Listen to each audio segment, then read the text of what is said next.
Good morning mga ka-road James. So natin naday tadiri karon sa atong gamay nga backyard. Natay mga seedlings din sama sa okra, pichay, opo, patola. Sa pa ni? Basta kanang mga seedlings nga naa sa bahay kubo muna ni. Oh, muna ni. Nagtanom ako misis guys. May na lang ni para naatay kaning pangsahog sa to ang lutoon no. So natay maani. So nag-backyard farming ta. Gusto lang ako pasalamatan ng City Agri nga naghatag ani.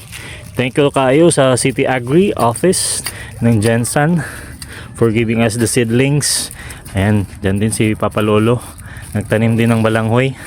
At ang aking bunso na busy sa kanyang mga manok. Pinapalaki na yung kanyang mga manok oh. So na boy. Pagdakuan niya guys sa bungiro gid siguro ni ba kay sige maggunit sa iyang mga alagang piso ng mga manok niya.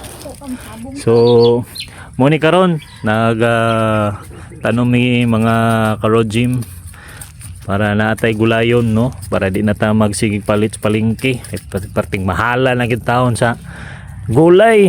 May pang magtanong ta para natay maani. Are mameo. Ayan. Gano'n ay piso gano'n. Kana. Sige, so kana itanom na unyang taod-taod no. Ito mga seedlings nga gihatag sa to sa City Agri. Blue, unsa ning blue? Okay, pichay na. Pichay? Oh. Pichay ko din pula. Sige, magtanim tayo para may anihin. That's all for today. Good morning sa tanan. Bye. Bye.